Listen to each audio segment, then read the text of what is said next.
Life line heart institute, നാടിന് നല്ല ഹൃദയം.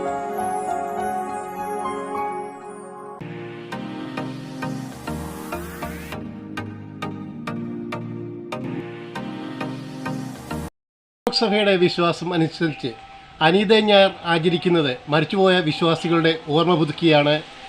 AD 54 വിശുദ്ധ മാർത്തോമാ സ്ലീഹയാൽ സ്ഥാപിതമായ നിരണം സെന്റ് മേരീസ് ഓർത്തഡോക്സ് പള്ളിയിൽ അനീത ഞായർ ആചരണം നടന്നു. ഇടവക സഹവികാരി ഫാദർ ബിബിൻ മാത്യു കുർബാന അർപ്പിച്ചു. തുടർന്ന് പള്ളിയുടെ ഇരുവശങ്ങളിലെ കല്ലറകളിലും ധൂപപ്രാർത്ഥന നടത്തി. ദൈവതിരുനാമത്തിന് മഹത്വം ഉണ്ടായിരിക്കട്ടെ. ഇന്ന് അനീത ഞായറാണ്. അല്ലെങ്കിൽ ഓർത്തഡോക്സ് സുറിയാനി സഭയെ സംബന്ധിച്ചിടത്തോളം പരിശുദ്ധ വലിയ നോമ്പിന് മുമ്പുള്ള 2 ഞായറാഴ്ചകൾ, 3 നോമ്പിന് ശേഷമുള്ള ആദ്യത്തെ ഞായർ കൊഹനെ ഞായർ സകല വാങ്ങിപ്പോയ വൈദികരെയും പൗരോഹിത്യ ശ്രേണിയിലുള്ളവരെയും സ്മരിക്കുന്നു. അതിനുശേഷമുള്ള ഞായറാഴ്ചയായി ഇന്ന് അനീത ഞായറാഴ്ചയാണ്.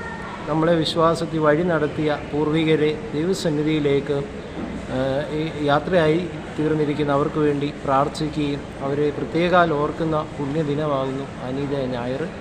ക്രൈസ്തവ സഭകളിൽ വെച്ച് ഏറ്റവും പുരാതനമായ ദേവാലയവും അതോടൊപ്പം നൂറ്റാണ്ടുകൾ പഴക്കമുള്ള ശവകുടീരങ്ങളുമുള്ള പള്ളിയാണ് നിരണം വലിയ പള്ളി.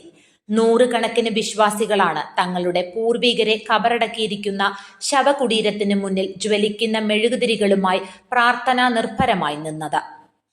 കല്ലറയിൽ നിന്ന് ലാസറിനെ ഉയർപ്പിച്ച യേശു തങ്ങളുടെ മരിച്ചുപോയവരെയും ഉയർപ്പിച്ച് ദൈവത്തിന്റെ വലതുഭാഗത്ത് ചേർക്കുമെന്ന വലിയ വിശ്വാസത്തിന്റെ അടിസ്ഥാനത്തിലാണ് 50 നോമ്പിന് മുമ്പുള്ള ഞായറാഴ്ച അനീത ഞായറായി സഭ ആചരിക്കുന്നത്. മാത്രമല്ല, മരിച്ചുപോയവരുടെ ആത്മാവിന് വേണ്ടി പ്രാർത്ഥിക്കുകയും അവരുടെ മധ്യസ്ഥതയിൽ അഭയം പ്രാപിക്കുകയും ചെയ്യുന്നത് ഓർത്തഡോക്സ് സഭയുടെ കെട്ടുറപ്പുള്ള പാരമ്പര്യത്തിന്റെ ഭാഗമാണ്. 100 കണക്കിന് കല്ലറകളും 10,000-ങ്ങളെ കബറടക്കിയിരിക്കുന്നതുമായ നിരണം വലിയ പള്ളിയിൽ നടന്ന അനീത ഞായറിന് ഇടവക വികാരി ഫാദർ തോമസ് മാത്യു സക്കറിയാസ് പനക്കാമുറ്റം കോർ എപ്പിസ്കോപ്പ, സഹവികാരി father Bibin Mathew, trustee P Thomas Varghese, secretary John Valayil എന്നിവർ നേതൃത്വം നൽകി. ഓർത്തഡോക്സ് സഭയുടെ വിശ്വാസമനുസരിച്ച് അനീത ഞായർ ആചരിക്കുന്നത് മരിച്ചുപോയ സകലവരുടെയും ഓർമ്മ പുതുക്കിക്കൊണ്ടാണ്. AD 54 മാർത്തോമാ സ്ലീഹ സ്ഥാപിതമായ നിരണം വലിയ പള്ളിയിൽ നടന്ന അനീത ഞായറിന് ആയിരക്കണക്കിന് ഭക്തരാണ് പങ്കെടുത്തത്. അടൂർ ന്യൂസിനു വേണ്ടി ജിജു വൈക്കത്തശ്ശേരി.